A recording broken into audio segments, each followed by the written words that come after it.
irmãos? Podem tomar seus assentos em nome de Jesus. Quero agradecer a Deus pela oportunidade, agradecer ao pastor pela confiança. Sempre é nos concedido um privilégio e ao mesmo tempo uma grande responsabilidade, porque essa palavra a qual nós iremos falar acerca dela, ela mudou a nossa história e continua mudando.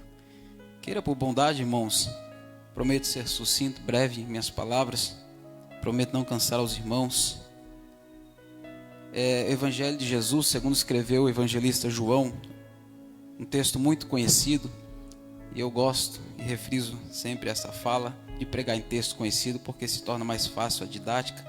E tudo que eu vou falar aqui nessa noite não é nada novo, não é nada que você já não tenha ouvido, mas sempre temos algo a mais a acrescentar quando nós falamos da palavra de Deus.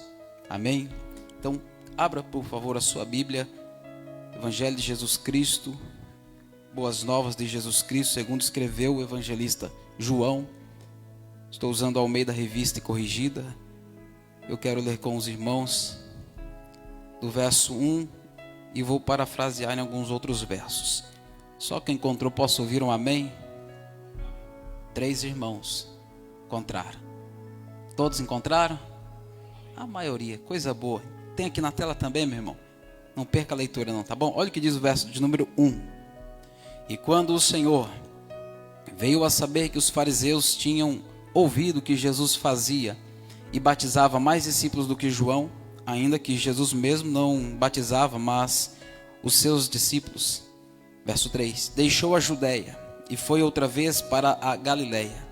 E era-lhe necessário passar por Samaria. Só essa fala, repita comigo por favor. E era-lhe necessário passar por Samaria. Muito bom.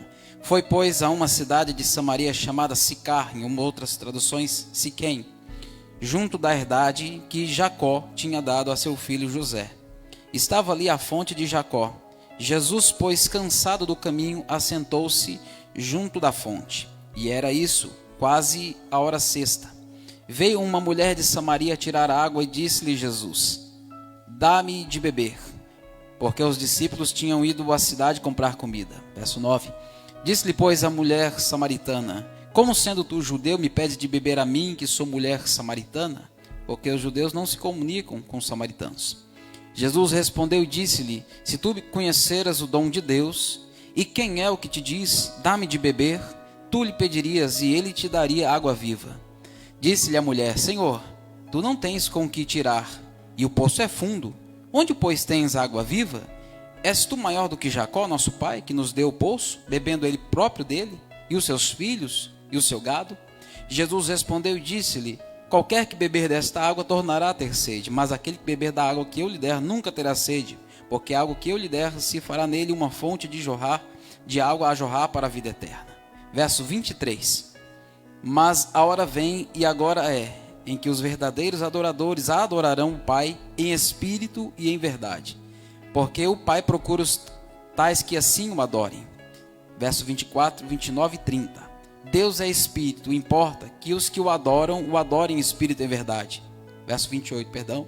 Deixou, pois, a mulher o seu cântaro e foi à cidade, e disse-lhe àqueles homens: vinde, e vede um homem que me disse tudo quanto tenho feito. Porventura, não é este o Cristo? Verso 30, e finalizo. Saíram, pois, da cidade e foram ter com ele. Amém. Quando nós abrimos o capítulo de número 4, iniciamos a leitura, como nós vamos falar de um texto expositivo, é muito importante nós trazermos o contexto do texto a qual nós lemos. E o contexto, exatamente no capítulo de número 3, o contexto imediato desse texto. Capítulo de número 3, Jesus ele vai ter um encontro com um homem que era príncipe dos judeus, ou era um doutor da lei, um conhecedor das escrituras, um mestre, um príncipe dos judeus, um fariseu.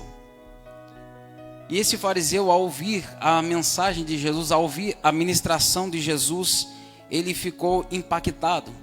Ele teve um impacto na sua vida, porque eu entendo que o evangelho, ele ao mesmo tempo que ele conforta, ele também confronta. O evangelho que não nos confronta, não é evangelho. O evangelho que somente faz uma massagem no nosso ego, somente fala aquilo que nós queremos ouvir, ele não pode ser chamado de evangelho. Porque o evangelho que não me muda, eu não posso considerar como sendo um evangelho, como sendo uma boa nova. E Nicodemos, ele ouve a mensagem, ele ficou impactado, ele foi ter com Jesus de noite, para questionar Jesus acerca de algumas coisas. E é no capítulo 3, no verso 16, que nós encontramos o cerne da Bíblia Sagrada. Que Deus amou o mundo de tal maneira que deu seu Filho unigênito para que todo aquele que nele crê não pereça, mas tenha a vida eterna. E é muito interessante isso, porque Nicodemos, ele vai conseguir encontrar um tempo na agenda concorrida de Jesus durante a noite. Jesus vai se dispor a falar com ele por algumas horas, eu acredito. Só que quando nós abrimos o capítulo de número 4, nós lemos a mensagem falando acerca da mulher que teve encontro com Jesus no poço, lá na cidade de Samaria. Essa mulher que até então, pelo texto, tinha-se uma conduta um pouco duvidosa. O mesmo Jesus que gastou horas com um príncipe dos judeus, com um fariseu, com alguém que tinha conhecimento que dizia as escrituras, é o mesmo Jesus que vai se deter por algumas horas no início da sua tarde, para também falar com uma mulher que precisava ouvir o que Jesus tinha preparado para ela. Sabe o que eu aprendo dentro disso? Que não importa se você é alguém renomado, conhecido, respeitado pela sociedade, ou também, talvez, se você seja alguém que seja desprezado pela sociedade, alguém de pouco prestígio. Jesus, de igual modo, ele vai tratar as duas pessoas com igual rigor. Por quê? Porque Jesus, ele é apaixonado por almas. E ele quer salvar, a Bíblia diz que ele veio para buscar e salvar aquele que se havia perdido. Tanto Nicodemos quanto essa mulher precisavam de ter realmente um encontro com Jesus para que suas vidas fossem mudadas. Tanto eu e você, tanto os da nossa casa, da nossa família, não importa em qual grau eles estejam, eles precisam ter um encontro com Jesus para que as suas vidas sejam mudadas. Alguém pode olhar e dizer, mas meus familiares são tudo gente boa, são tudo bonzinhos, eles não fazem mal para ninguém, eles só não são crentes. Pois é, mas eles precisam ter um encontro com Jesus para que a vida deles também seja alcançada e transformada de igual modo, como aconteceu conosco. Sabe o que é interessante dentro do texto? É que os fariseus, eles questionavam. Por quê? Porque eles ficaram sabendo que os discípulos de Jesus estavam batizando e fazendo mais obras do que os discípulos de João. E isso gerou um certo murmurinho. Sabe qual? Foram até João Batista para levar a notícia. Os caguetas, vamos usar a minha tradução aqui, e falaram ao João o seguinte: rapaz, os discípulos de Jesus, aquele que você havia falado, aquele que você havia dito acerca dele, eles estão batizando mais do que você, do que os seus discípulos. E eu acho interessante isso, sabe por quê, pastor? Porque os discípulos de João Batista, Geraldo, batizavam. Os discípulos de Jesus, pastor, batizavam também. Jesus não batizava, mas os seus discípulos sim. Os fariseus não. Só que eles não batizavam, mas eles gostavam de falar. Porque é sempre assim, sempre vai ter alguém falando daquele que está fazendo alguma coisa em prol do reino de Deus. Sempre vai ter alguém para tecer comentários maldosos acerca daquele que está fazendo alguma coisa. Sabe por quê? Porque o sucesso paralelo sempre vai incomodar alguém. Porque todas as vezes que o sucesso de alguém, ele se coloca em evidência, ele sempre vai denunciar o fracasso de alguém, em qualquer área da nossa vida, em qualquer segmento, seja ela eclesiástica, seja ela profissional, seja ela familiar. E é o que acontece exatamente aqui no texto. E eu acho muito importante nós comentarmos isso. E o capítulo de número 3, ele finaliza. E damos início ao capítulo de número 4. Mas sabe o que é mais importante? É a declaração de João Batista.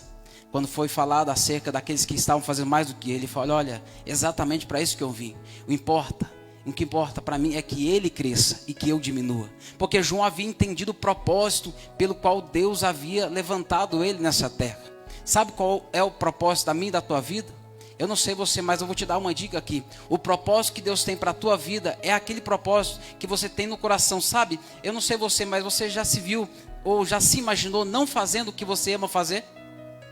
Você já se imaginou, pastor Flávio, o senhor já se imaginou não pastoreando igreja? Esse é o propósito que define a vida do Senhor. É o chamado de Deus. É você não se ver deixando de fazer aquilo que você ama tanto fazer. Quando você não consegue se ver longe da presença de Deus. Quando você não consegue se ver longe de fazer aquilo que Deus confiou em suas mãos. Isso vai definindo o propósito que Deus tem reservado, preparado para a tua vida. E João, ele sabia muito bem qual era o propósito que Deus tinha para a vida dele.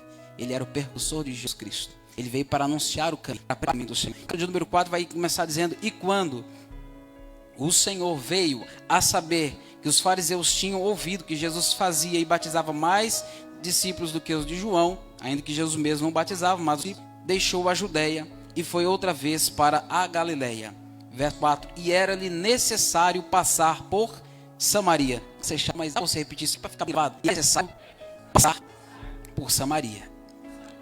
Só que eu percebo que esta necessidade não era uma necessidade geográfica. Ele estava indo da Judeia, indo para a Galileia. Só que no meio tinha uma...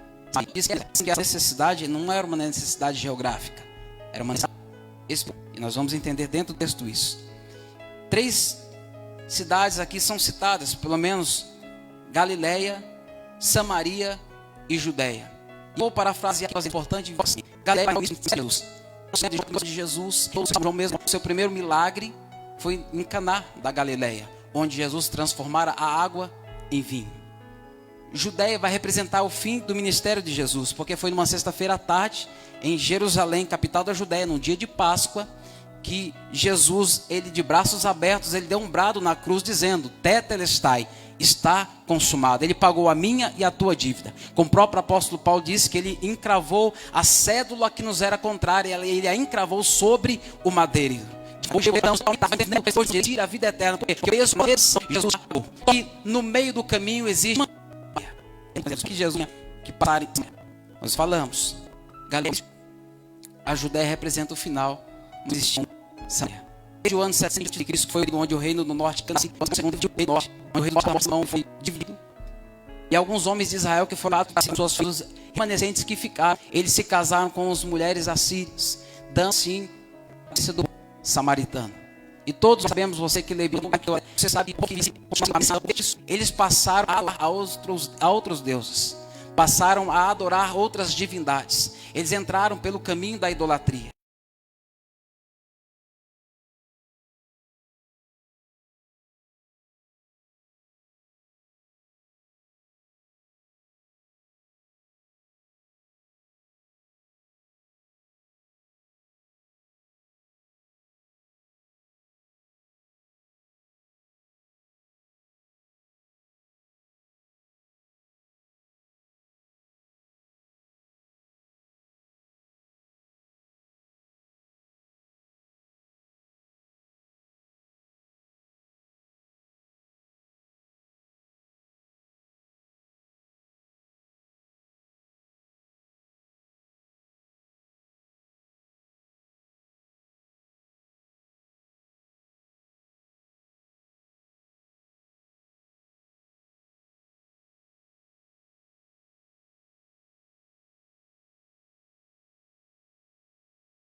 Fazendo com que houvesse uma divisão dos judeus e dos samaritanos.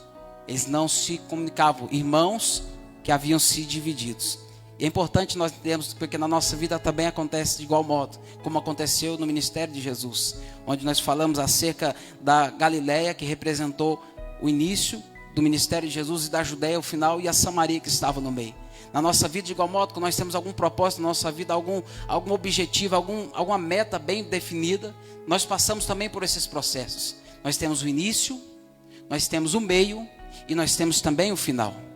Quem que nunca iniciou talvez algum curso, no início estava tudo bem, tudo indo de vento em popa, mil maravilhas, e você, no meio do curso, por algum motivo, você desanimou, você parou, você não deu seguimento, não deu continuidade.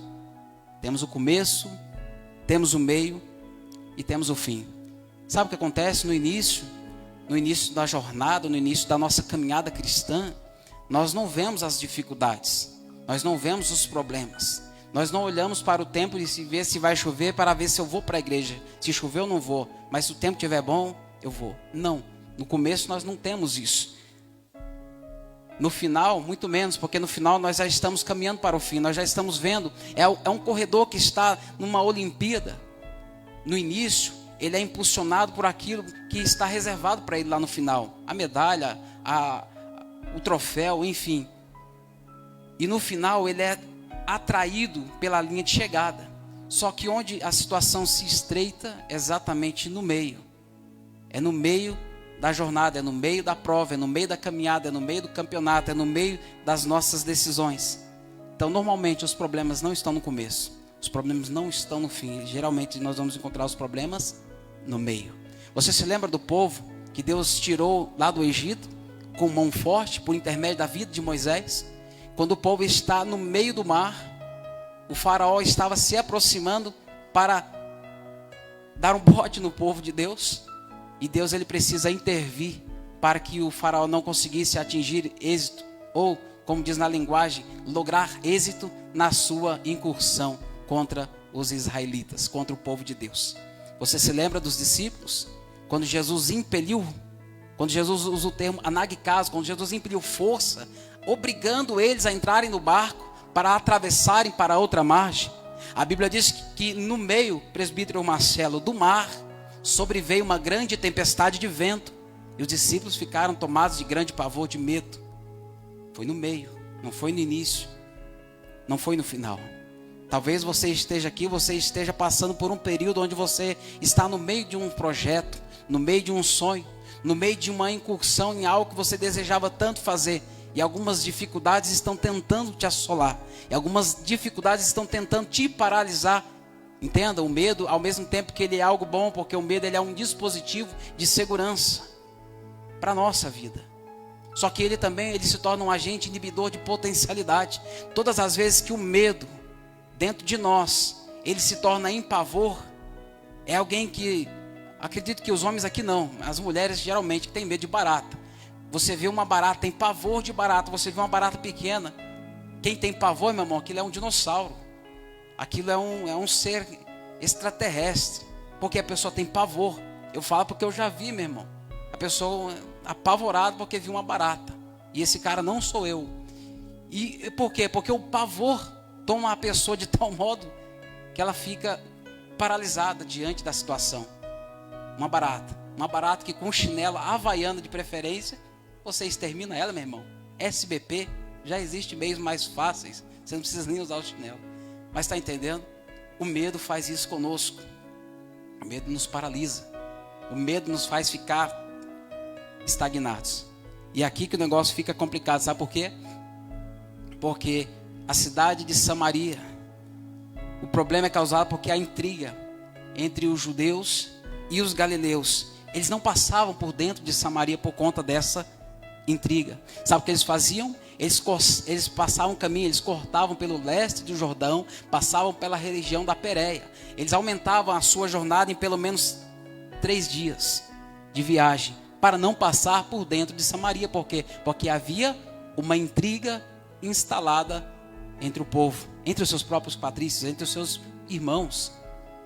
Eles aumentavam a jornada em 3 dias, só para não passar por dentro da cidade. Entenda uma coisa, eles aumentavam a jornada, mas o problema continuava. Eles aumentavam o percurso da viagem, mas os problemas continuavam ainda instalados. Sabe por quê? Porque todas as vezes que eu tento fugir da solução do problema, a minha e a tua vida, nós vamos aumentar, os problemas vão continuar.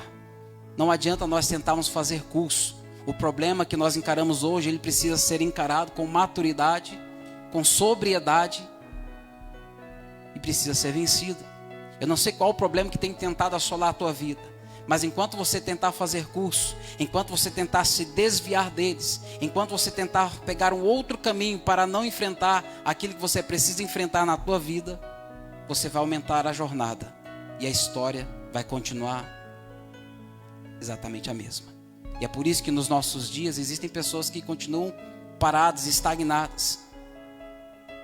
Um propósito que Deus confiou a ela, o chamado ministerial, na vida profissional, na vida amorosa.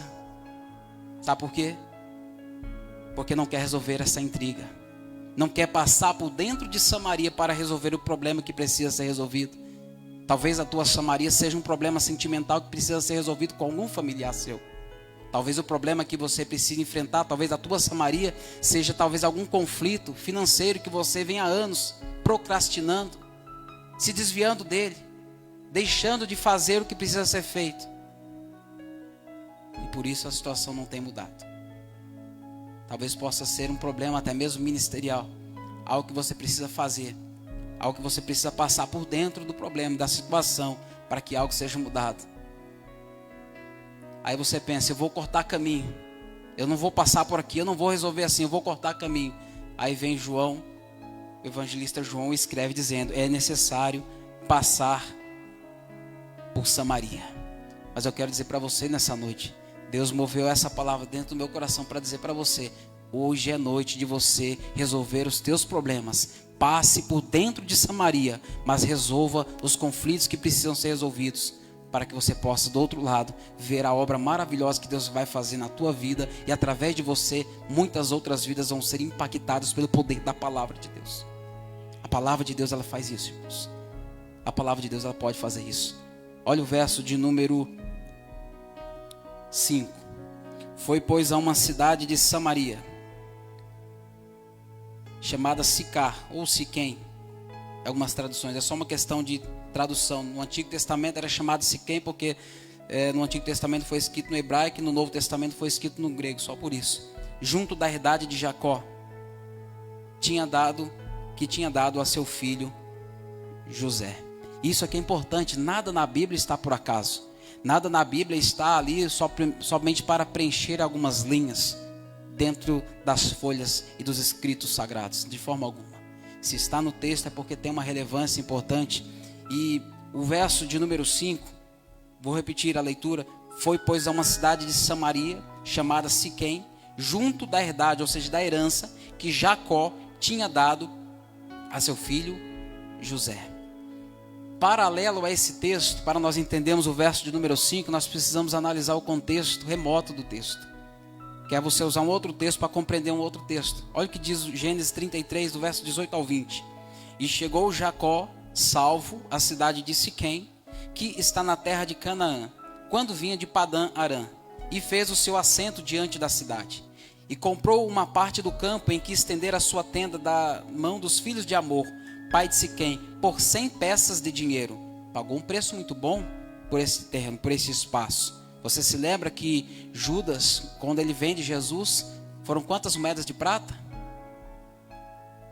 Pois bem, 30 moedas de prata. E José foi vendido por 20.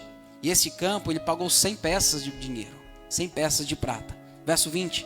E levantou ali um altar e chamou-lhe Deus, o Deus de Israel. O verso 5 a qual nós lemos vai dizer que junto da herança que Jacó tinha dado a seu filho José.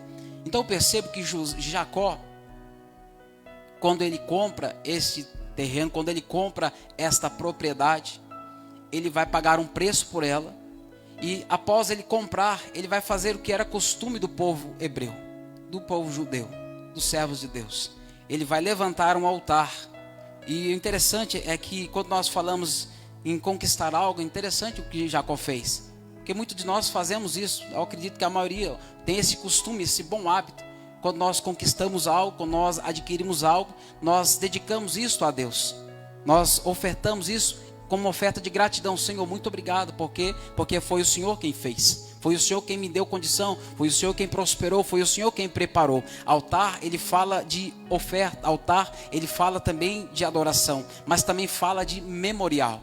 Quantos de nós que não passamos ou tivemos a experiência maravilhosa de poder receber algo das mãos de Deus, e isso arde em nosso coração, em saber que de fato muitas coisas que nós alcançamos e nós conquistamos, foi porque Deus ele tem sido bondoso para conosco, e nós fazemos isso como um memorial, e dizemos, o dia em que Deus me abençoou, o dia em que Deus me fez prosperar em tal área, porque irmãos, é somente Deus que faz essas coisas, é somente Deus quem pode. Irmãos, entenda uma coisa, nunca vi na face dessa terra um povo tão bem cuidado quanto nós, quanto o povo de Deus.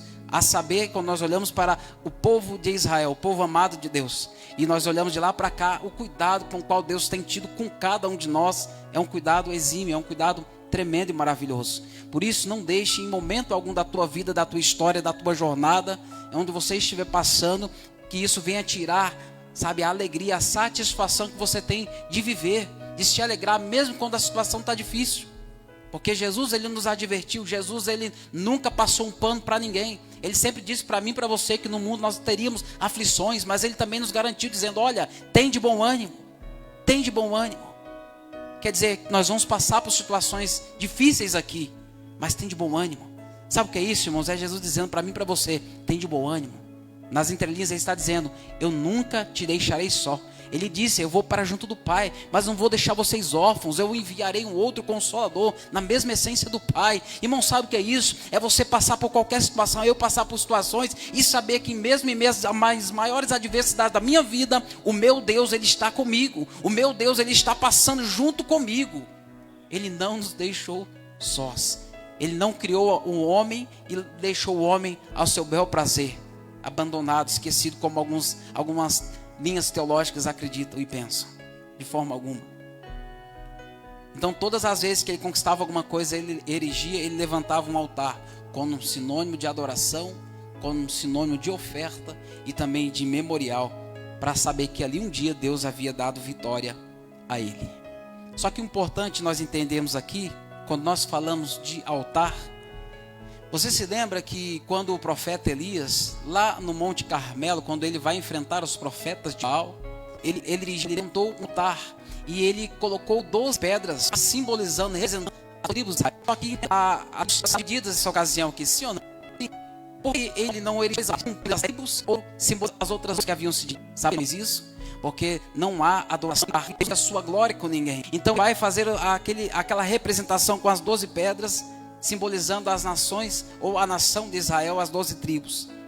Isso que ele faz porque não existe adoração em altar dividido. É importante e interessante isso. E porque era necessário passar Maria. Entenda? De até Jesus, passe pelo menos 40 gerações, desde a chegar a Jesus. E portanto temos aqui, na geração dessa mulher samaritana, o altar que Jacó havia erigido lá em Siquém, havia sido destruído, ele estava em ruínas. E por que era necessário Jesus passar por Samaria?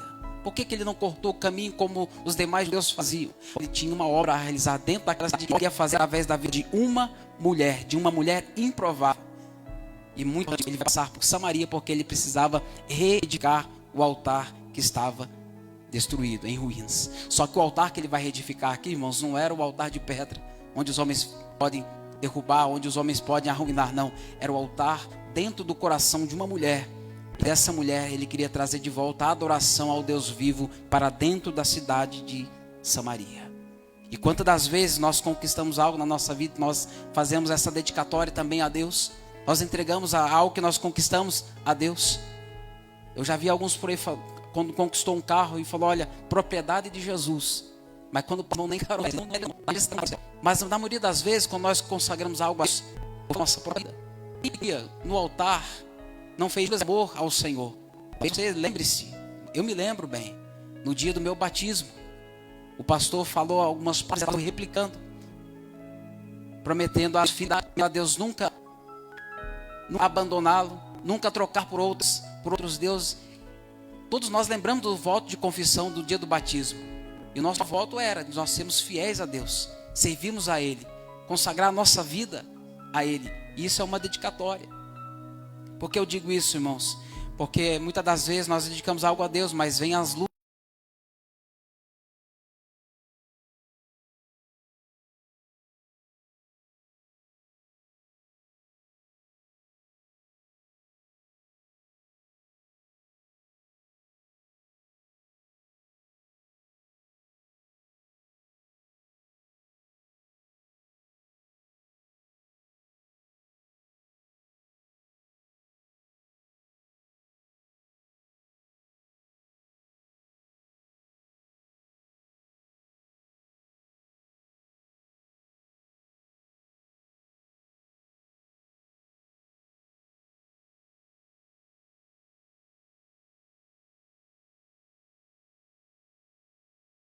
Vêm as dificuldades, vêm as problemáticas da vida, E aquilo que até então nós tínhamos como sendo um lugar de altar, se tornou em um lugar de conflito.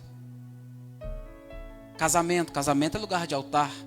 Mas quantos casamentos têm se tornado em um lugar de conflito, de lutas, de brigas intermináveis? Família é lugar de altar. Mas quantas famílias têm se tornado em um lugar de conflito, de lutas, de desavenças? É pai que não fala com filho, filho que não conversa com pai. Isso é triste, irmãos. E nós vivemos estes cenários. Ministério é lugar de altar. Só que quantos ministérios têm se tornado lugares de conflitos? Por várias questões. E o tempo vai passando e o altar, pouco a pouco, vai se deteriorando. E aquilo que era para ser um memorial de bênção, vai se tornando um local de lembranças ruins, amargas. E é isso que aconteceu aqui na cidade de Samaria. Mas Deus me trouxe aqui para dizer para você nessa noite, a noite que Deus vai reedificar Samaria, a Samaria da tua vida que precisa de restauração. Nessa noite Deus pode fazê-lo, se você entender o propósito, o chamado dele, como essa mulher, ela entendeu o propósito que Jesus havia instituído com ela naquele dia. Deus vai restaurar talvez o altar da tua família, da tua casa, do teu lar, do teu casamento, do teu trabalho, das tuas finanças. Eu não sei qual é o altar de Samaria que está derribado na tua vida, mas Jesus, ele pode mudar esse quadro. É necessário passar por Samaria. É necessário passar por Samaria para que haja restauração, para que haja mudança, para que haja transformação.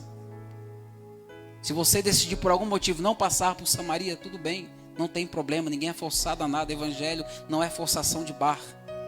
Só que o que pode acontecer, a situação vai continuar a mesma. A situação não vai ter mudança, a situação não vai ter um prognóstico bom, um diagnóstico positivo, se você não tomar uma atitude diferenciada. E a adoração, ela vai continuar sendo interrompida, assim como aconteceu com essa cidade. Olha o que diz Gênesis 33, no verso de número 20. Vai dizer que Jacó levantou um altar em Siquém. Só que João 4,6 vai dizer que estava ali a fonte de Jacó, ou seja, um poço. Gênesis 33, 20, Jacó levantou um altar em Siquém. E João 4,6 vai dizer que estava ali a fonte de Jacó, ou seja, um poço. Quer dizer o quê? Que na nossa Siquém é lugar de altar, mas também é lugar de poço. Alguém me diz, o que tem a ver uma coisa com a outra? Já te explico. E te explico. Hoje, nós usamos uma linguagem muito corriqueira e comum para nós.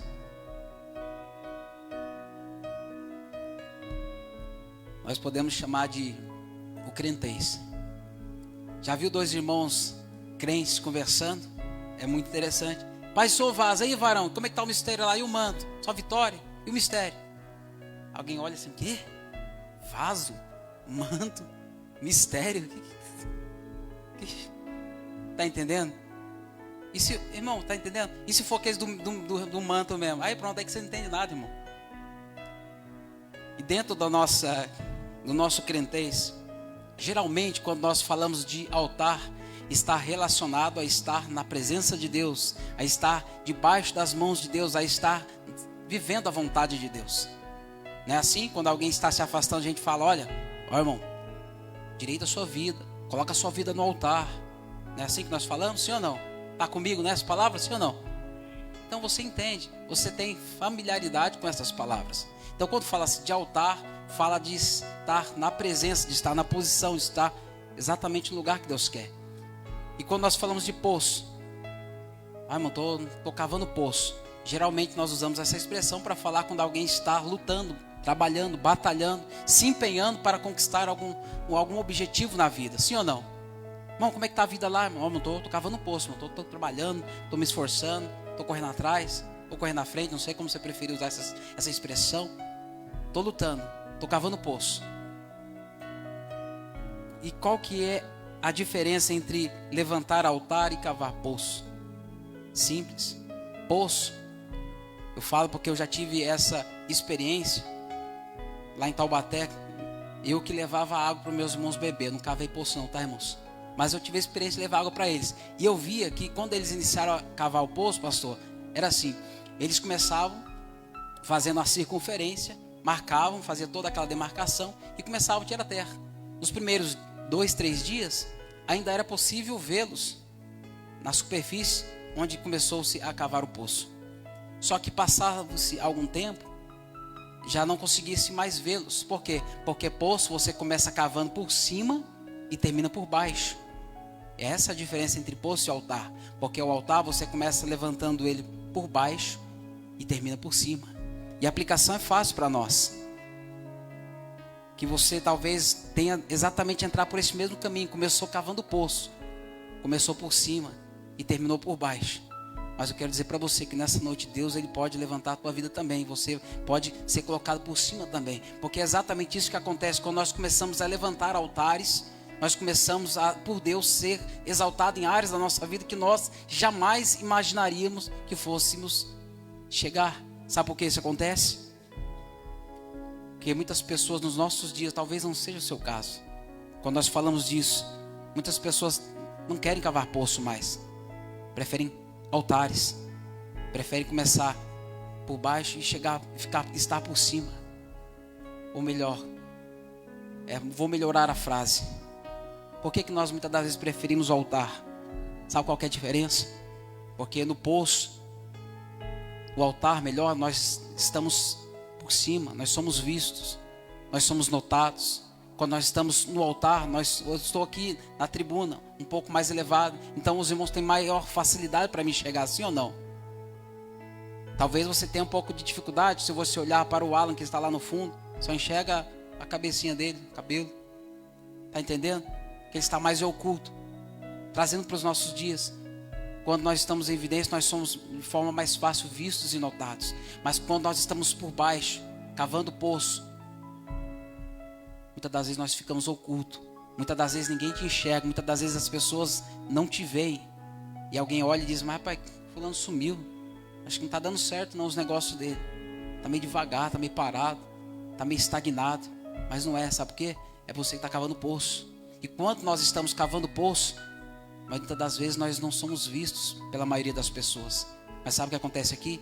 Que aquele que me enxerga, aquele que te enxerga cavando poço, ele não olha na horizontal, ele olha na vertical. Então todas as vezes que ele olha lá do céu, ele vê você cavando poços, ele vê você se esforçando na luta diária, ele vê você se esforçando para educar seus filhos na submissão de Deus, na submissão da palavra de Deus. Ele vê o seu esforço diário para se manter firme na presença de Deus. Sabe o que você está fazendo? Você está cavando poços.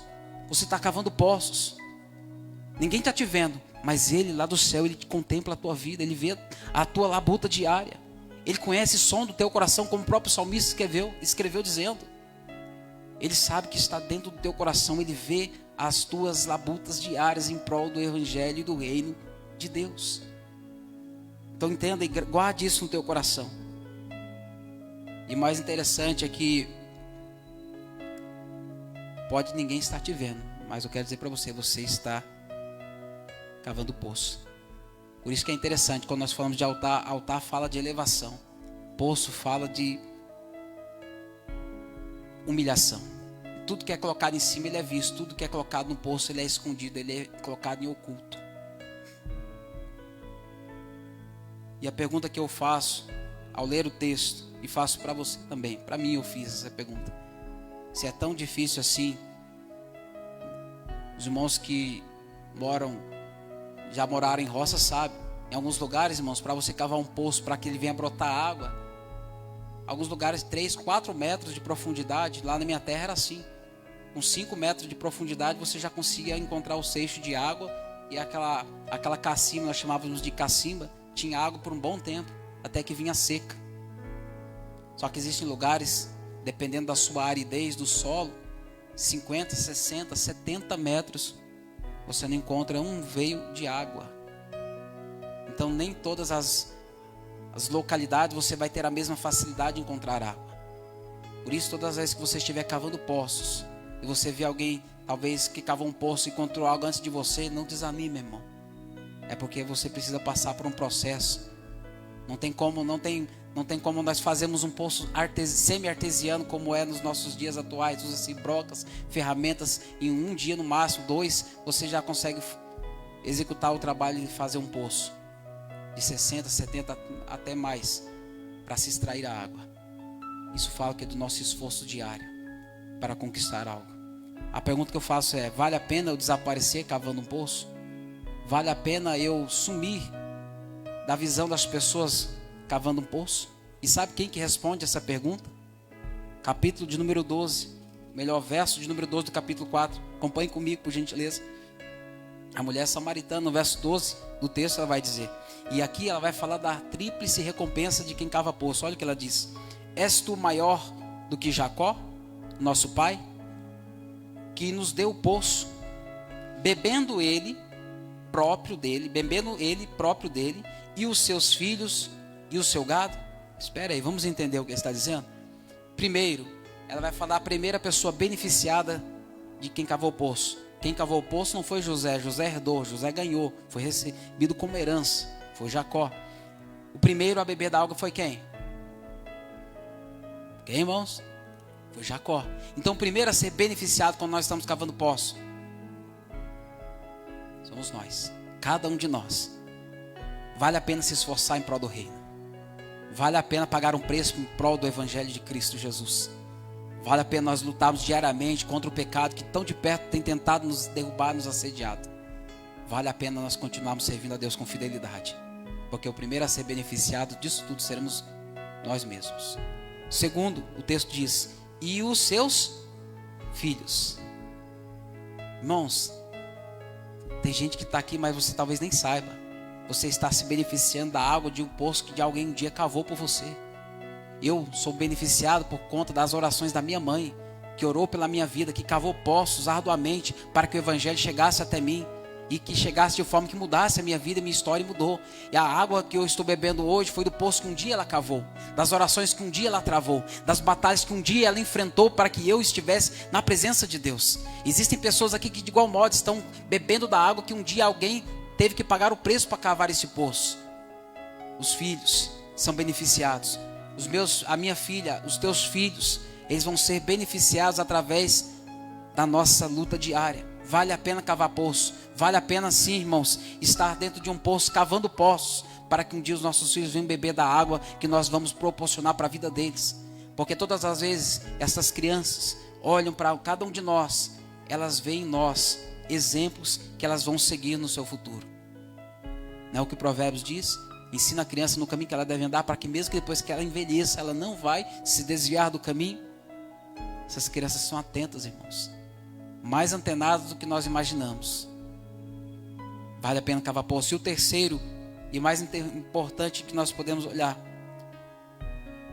a mulher também vai citar que o gado também se beneficiou do poço, trazendo para nós uma aplicação bem prática. Sabe o que eu posso apontar, dizer? Eu não sei você, mas talvez você já experimentou, já teve essa experiência, pastor, sabe? Alguém chegar em você, alguém que você nunca viu, alguém que você nem conhece, e agradecer a você porque por intermédio da tua vida ela foi alcançada por Jesus. Através da tua oração, um dia Jesus alcançou e curou a enfermidade que havia na vida dela. Talvez por causa da tua vida, alguém um dia já teve a experiência de viver, de ter um encontro com Jesus. Mesmo pessoas que você nunca viu, mesmo pessoas que você nunca teve contato. Por quê? Porque pessoas estão sem água, jogam vida, pessoas que você vale a pena você ser beneficiado, você nem conhece, também serão beneficiados. E também foi uma junto da herança, já tinha o José, sabe que a herança eu foi Jacó para José. Só que o poço, o verso de número 6 vai dizer que a fonte era de Jacó.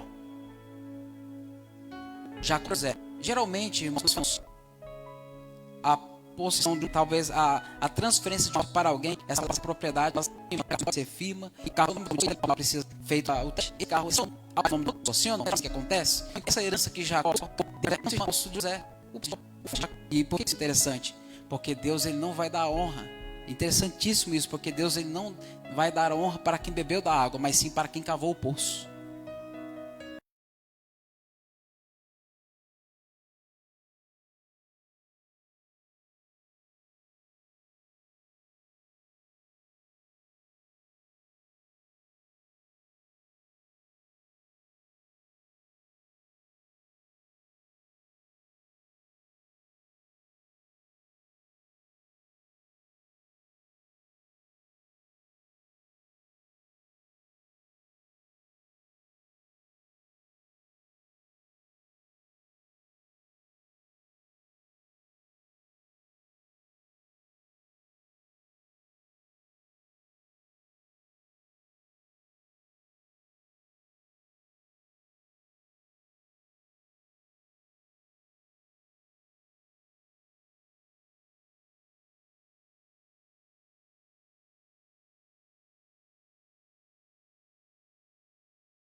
Vou repetir. Deus, ele não vai dar honra para quem simplesmente bebeu da água, mas vai dar honra para aquele que cavou do poço.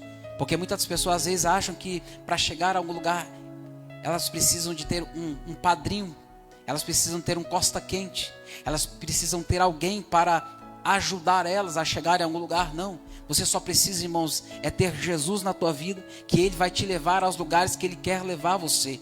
Você não precisa, lógico, nós precisamos ter paz com todas as pessoas, isso é um dos mandamentos bíblicos, mas nós não devemos apoiar a nossa confiança exclusivamente nas pessoas para chegar a algum lugar. Jesus, ele pode fazer isso na minha e na tua vida. Eu quero dizer para você que Deus, ele vai atrelar o seu nome ao propósito que ele tem na tua vida, e o propósito que ele tem na tua vida, ele vai atrelar o teu nome, porque foi exatamente isso que aconteceu aqui com Jacó. Quando nós falamos de José, qual que é a primeira lembrança que vem na sua mente? Vamos lá, você que é bom de Bíblia. José, sonho. Alguém falou sonho? Então eu ouvi a voz. Está entendendo? Quando nós falamos de José, nós falamos automaticamente de sonho. E quando nós falamos de batismo, qual o primeiro nome que vem à sua mente? João Batista. Está entendendo? E quando nós falamos dessa fonte, é exatamente isso que Deus está falando por meio da palavra, que Deus, ele vai atrelar o seu nome ao propósito que ele tem na tua vida, na tua casa, na tua família. Alguém um dia vai se lembrar de você. Alguém um dia vai poder olhar, olha, eu não sei vocês, mas o meu pai ajudou a comprar esse prédio aqui. Vai passar 15, 20, 30 anos, e alguém vai dizer, olha, fulano de tal ajudou a comprar aquele prédio. Fulano de tal ajudou a construir as melhorias aqui nessa rua. Quantas pessoas são lembradas dessa maneira? Quanto mais você que é um servo de Deus, a tua memória, ela não vai ficar esquecida. Assim como a memória aqui de Jacó, ela não ficou esquecida. Gerações virão, gerações passarão, mas alguém um dia vai lembrar de você dizendo, o meu pai se esforçou em prol do reino, o meu pai trabalhou em prol do evangelho, o meu pai foi um homem fiel a Deus, o meu pai se esforçou para que a palavra de Deus ela fosse pregada com fidelidade nos tempos dele. É isso, irmãos, que traz satisfação e alegria ao coração de quem serve a Deus. É de saber que, irmãos, a Bíblia diz que vai passar os céus e a terra, mas a palavra de Deus ela não vai passar, ela vai se cumprir na minha e na tua vida. Alguém vai se lembrar de você, alguém vai se lembrar que você pagou o preço para que a sua vida chegasse ao lugar que Deus queria que ela chegasse. Um memorial. A vida de Jacó foi assim. Por isso eu digo para você, irmãos, vale a pena se dispor a continuar cavando poços. O interessante é que José recebe essa herança, mas ele não desfruta dessa herança. E por que Jesus chegou ao meio-dia lá no poço? Isso é muito importante nós entendermos, porque ele é especialista em chegar na hora em que ninguém chega. Ele é especialista em chegar na hora em que a pessoa tem mais sede, porque era o horário que as pessoas tinham mais sede. A sede era mais intensa, horário que ninguém chegaria, mas Jesus chegou exatamente naquele horário. Horário que a alma daquela mulher estava mais sedenta, precisando de ouvir algo que acalentasse o coração dela. Foi exatamente quando Jesus chega. Outro detalhe importante dentro do texto é que naqueles tempos, somente as donzelas elas iam até o poço para buscar água. E geralmente elas iam de manhã ou no final da tarde. Por quê? Porque o calor do deserto era causticante. Fato é de que quando Eliezer, mordomo de Abraão, vai procurar uma mulher para o seu filho Isaque e encontra Rebeca, ela está onde? No poço, pegando o que? Água. Que horas? No final da tarde. Só que interessante, pastor, era que esta Rebeca, ela era de uma família muito rica. O pai dela era da missão Ebenezer. Amém? O pai dela, irmãos, o homem tinha posse, tinha propriedades, tinha servos ao seu dispor. Por que ela não mandou uma das suas servas buscar água? Não seria normal quem tem servos à sua disposição mandar? Não. Só que naqueles tempos as donzelas que iam cumprir esta função. E foi lá que ele encontrou Rebeca para o Isaque. E pergunta que eu faço, por que ela não mandou ninguém no lugar dela? Porque todas as vezes que eu fujo das minhas responsabilidades, eu deixo de colher a honra que Deus tem para a minha vida. Todas as vezes que eu fugir da responsabilidade que foi confiada a mim e tentar terceirizar alguém, eu não vou colher a honra que Deus preparou para a minha vida. Todas as vezes que você não assumir as responsabilidades que Deus confiou a você, você não vai colher a honra que Deus preparou para você também. Isso é fato, isso é bíblico, dentro do texto nós percebemos isso. E o mais interessante é que ela chegou ao meio-dia, por conta da sua vida, da sua condição. E um ditado, um adágio popular que é usado, popularmente conhecido, que quem chega cedo no poço, bebe água. Exatamente. E como aquela mulher já não era mais uma donzela, já não era mais uma virgem, já tinha entrado em vários relacionamentos, estava no quinto, já estava indo para o sexto, ela prefere beber água suja do que se deparar com pessoas que poderiam apontar a sua vida e talvez denunciar o seu erro, o seu pecado e as suas falhas. Verso 7. Veio uma mulher de Samaria tirar água. Disse-lhe Jesus: dá-me de beber. O que ela foi fazer? Ela foi buscar água. E quando ela chegou para buscar água, sabe o que Jesus pede para ela? Exatamente aquilo que ela veio buscar. Às vezes vai acontecer isso conosco também. Jesus, ele vai às vezes pedir para mim e para você exatamente aquilo que nós viemos buscar. Tem coragem de entregar para Jesus, irmãos, aquilo que você tanto quer, tanto deseja? Eu tenho um sonho. Tem coragem de entregar nas mãos dele? Como alguns que eu conheço aqui fizeram, de entregar um sonho. Senhor, meu sonho é esse, mas se for para ver o teu sonho, eu entrego em tuas mãos. Tem coragem? Eu fiz essa pergunta para mim. Responda para você.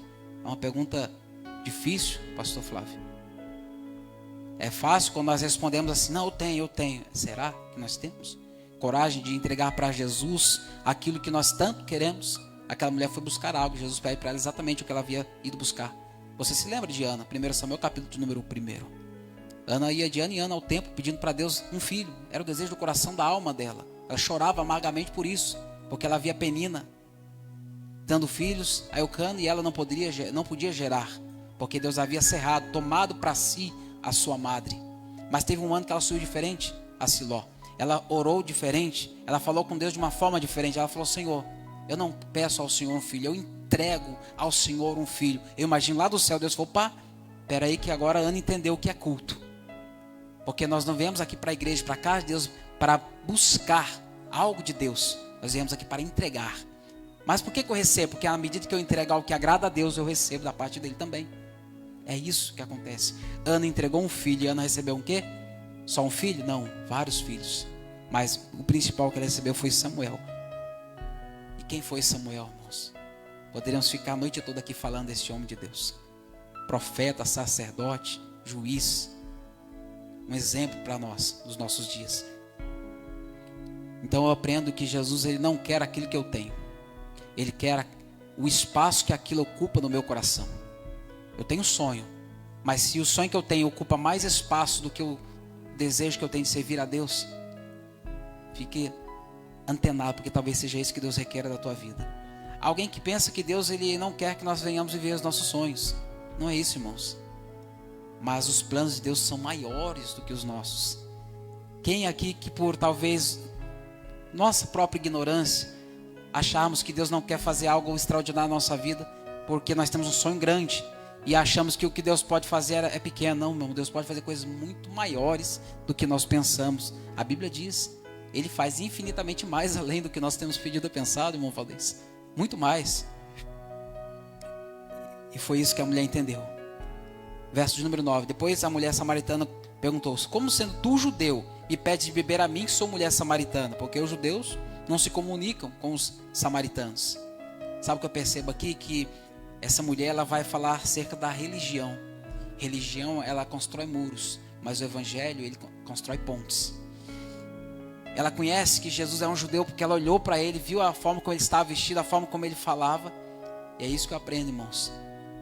Que nós não sejamos religiosos, porque a religião, ela realmente cria muros, cria separação, cria divisão. Quantas pessoas não se comunicam, não se falam por conta de religiões? Existem religiões que, se um irmão pecar, se um irmão errar, se um irmão falhar em alguma área da vida, a ordem que eles dão a este irmão é: olha, não fale, não converse, isola. Está entendendo? Sendo que a minha Bíblia diz, a tua também.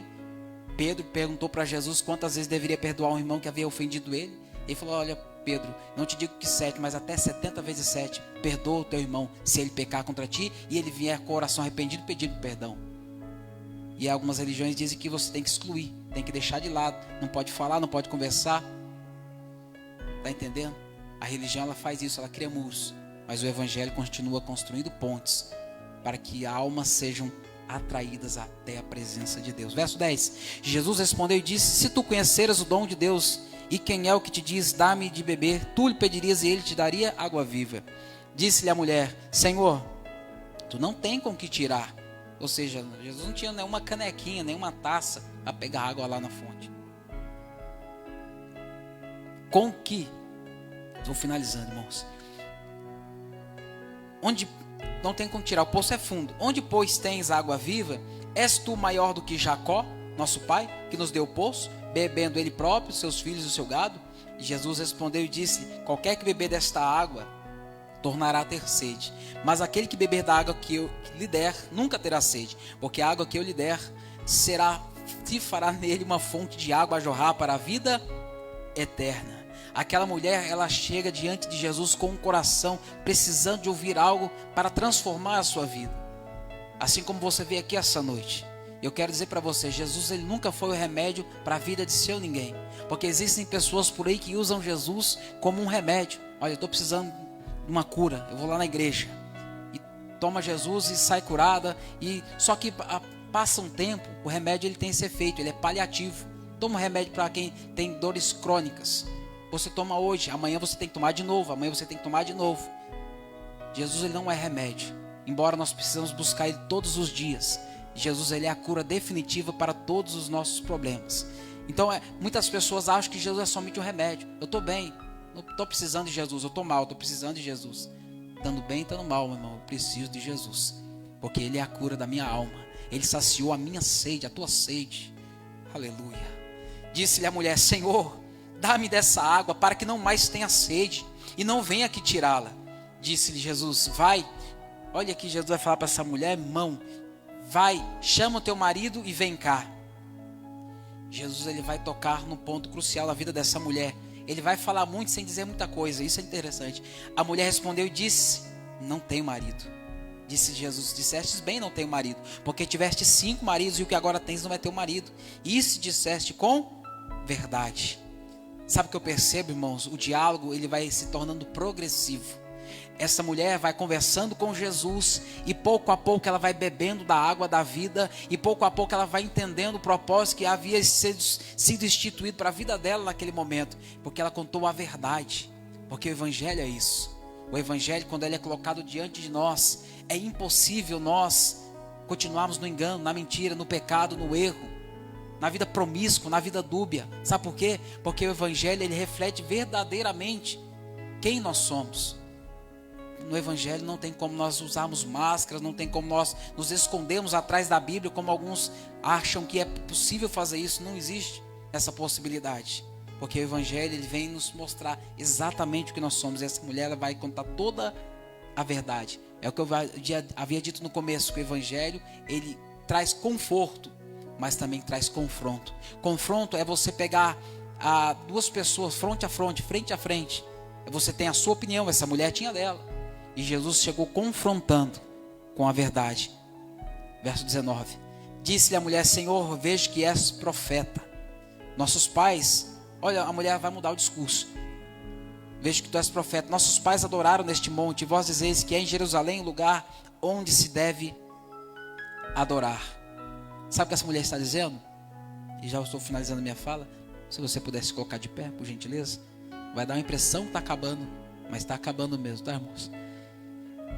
Essa mulher ela vai dizer: olha, Senhor, desde criança eu conheço os mandamentos, meus pais nos ensinavam a forma como deveria adorarmos, a forma como deveríamos servir. Sabe o que essa mulher está dizendo aqui nas entrelinhas? Não é como, ou melhor, não é como você, onde você adora. Não é isso que importa para Jesus. Se você adora na igreja, se você adora em casa, mas é quem você adora e da maneira que você está adorando é que vai trazer transformação para a tua vida. Porque a fé, irmãos, entenda, o próprio escritor aos Hebreus escreveu dizendo que a fé é um fundamento, é um firme fundamento. A fé não é um sentimento, porque existem pessoas que só adoram se estiverem sentindo alguma coisa. Tem pessoas que só vêm para a igreja se sentirem vontade, desejo. Não, irmãos, a fé é o firme fundamento daquilo que se não vê, a convicção daquilo que se espera. Foi isso que escreveu o escritor aos Hebreus. Então eu preciso adorar a Deus mesmo se eu não estiver sentindo. Eu preciso buscar a presença dele mesmo se eu não estiver com desejo, com vontade. Eu preciso me lançar diante dele mesmo se eu não estiver entendendo qual o propósito que ele tem para a minha vida. Essa mulher, ela se lançou. E olha o que diz o verso 25. A mulher disse: eu sei que o Messias vem, quando ele vier vai nos anunciar todas as coisas. Jesus disse: eu sou o que fala contigo. E nisso vieram seus discípulos e maravilharam-se que estivesse falando com uma mulher. Todavia nenhum deles disse: que perguntas? Ou por que falas com ela? Deixou, pois, a mulher seu cântaro e foi à cidade e disse àqueles homens: vinde ver de um homem que me disse tudo quanto tens feito.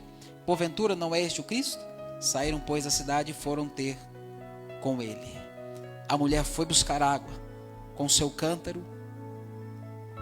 E quando ela teve esse encontro com Jesus, quando Jesus confrontou ela acerca da vida que ela estava vivendo, ela declarou a Jesus a verdade, que de fato ela não tinha marido. E sabe o que eu percebo dentro do texto?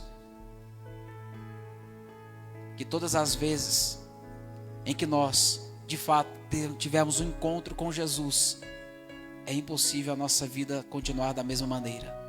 Uma frase que o pastor Flávio sempre usa aqui, comenta: não tem como nós fingirmos que nós nunca fomos crentes, cristãos, servos de Deus.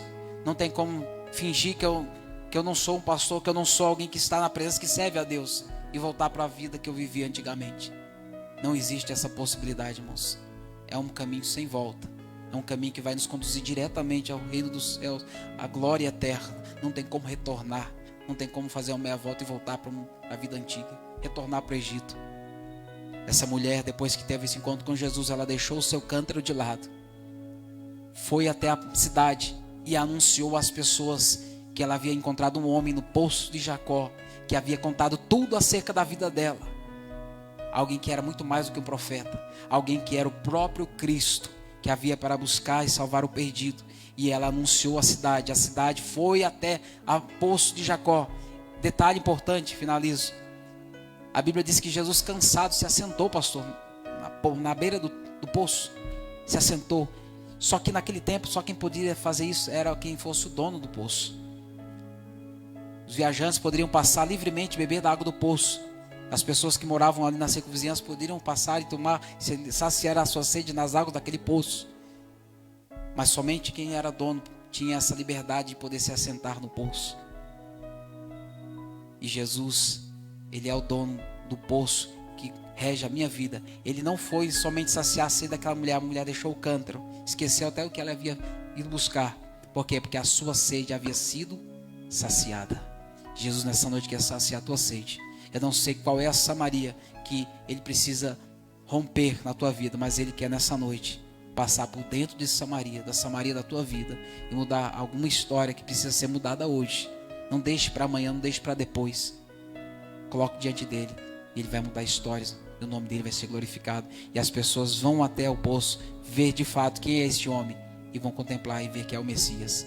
E uma cidade toda foi alcançada por intermédio do testemunho de uma mulher. Está entendendo, irmãos? Propósito. É o propósito que Deus tem com cada um de nós. Através de nós, o Senhor quer ganhar este bairro. Através de você, Ele quer ganhar Pindamonhangaba para o reino dos céus. Através de você, Ele quer ganhar a tua família. Através de você, Ele quer ganhar os seus colegas de trabalho. Através de você, Ele quer ganhar os alunos lá da tua escola, lá na faculdade, lá no teu serviço. Ele quer fazer isso. É o propósito que Deus tem conosco. Amém?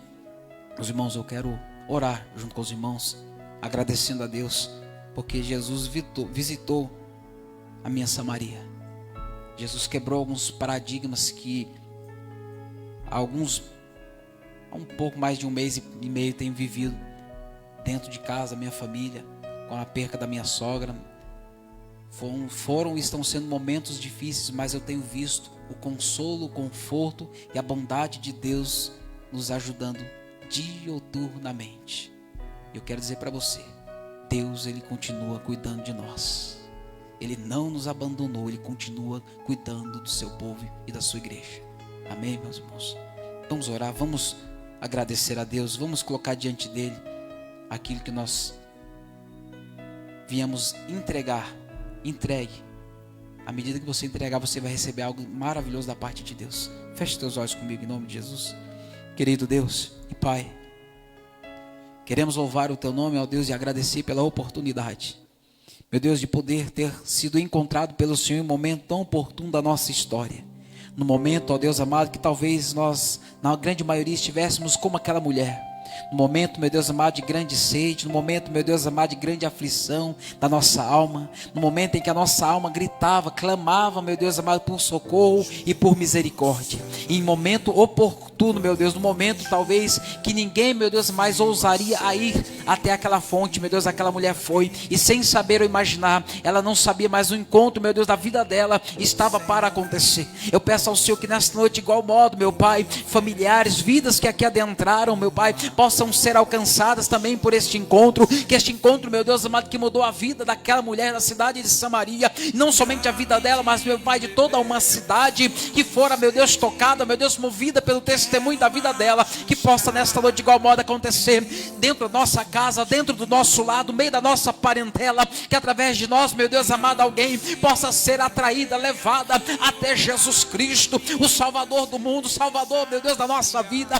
Pai, em nome de Jesus Cristo, tome tuas mãos, meu Deus, que esta casa, que esta igreja, meu Deus amado, que a missão Ebenezer possa viver, meu Deus amado, extraordinário do que o Senhor tem preparado para a nossa vida, preparado, meu Deus amado, para os nossos corações, preparado, meu Deus amado, para esta casa, em nome de Jesus Cristo. Continua a prosperar a tua palavra, continua, meu Deus, a nos direcionar, continua, meu Deus, a mover sobre nós, meu Deus amado, o teu reino, e que nós venhamos, ó Deus amado, confessar ao Senhor toda a verdade, reconhecendo, meu Deus amado, de fato, que, meu Deus amado, na força do nosso braço nós não conseguimos, reconhecendo, meu Deus amado, que na força das nossas palavras nós não conseguimos avançar, mas, meu Deus amado, aleluia, no momento propício e oportuno o Senhor chega na Samaria da nossa vida, porque é necessário, meu Deus amado, aleluia, que a nossa vida seja transformada, alcançada e mudada pelo poder da tua palavra. Obrigado, meu Deus amado, pela palavra, a hora qual temos, meu Deus amado, ouvido. Obrigado, meu Deus, pela vida da tua igreja, que o Senhor possa, meu Deus amado, conceder que as tuas ricas bênçãos e misericórdias sejam derramadas sobre cada vida, e que teu Espírito Santo, meu Pai, continue falando melhor em cada coração, e que a tua bondade venha continuar sendo derramada, Senhor, sobre esta casa, sobre a vida dos meus irmãos, sobre a vida da tua igreja, sobre a vida dos teus servos, em nome de Jesus Cristo. Eu rogo aos céus que esta noite, meu Deus amado, seja uma noite marcante, meu Deus amado, e que quando chegar, meu Deus, em suas casas, possam, meu Deus amado, ver algo diferente, ver algo novo, ver algo sendo transformado, simplesmente, meu Deus, pela mudança que é gerada em nosso coração. Pai, em nome de Jesus Cristo, eu quero entregar em tuas mãos e te agradecer, meu Deus, pela rica oportunidade a qual o Senhor tem me confiado mais uma vez esta noite. Que a tua mão, Senhor, continue suprindo toda e qualquer necessidade que houver, meu Deus amado, no coração dos teus filhos. É no nome santo de Jesus que eu oro, meu Deus, nesta noite junto à tua igreja, e também te agradeço, meu Pai, em o nome do Senhor Jesus. Amém e amém e amém. Amém, meus irmãos. Quero agradecer a Deus, retorno ao trabalho, pastor, que Deus continue abençoando ricamente a vida de cada um dos irmãos nessa noite, em nome do Senhor Jesus. Pastor Flávio.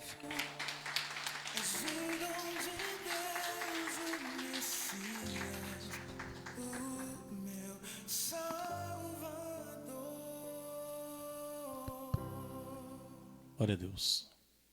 Irmãos, domingo nós temos o culto da ceia do Senhor, nesse domingo, às 18 horas.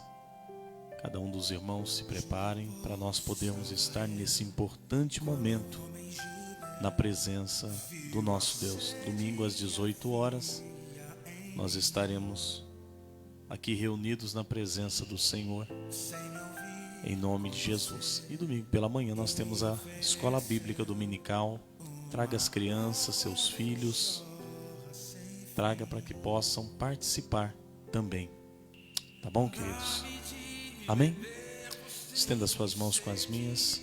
Que o grande amor de Deus, a graça de nosso Senhor e Salvador Jesus Cristo e as consolações do amado e querido Espírito Santo permaneçam sobre as nossas vidas hoje e sempre. E todos possamos dizer amém. Que Deus te abençoe. Pode aplaudir Jesus. Que Deus te abençoe. Vá em paz e até o próximo culto.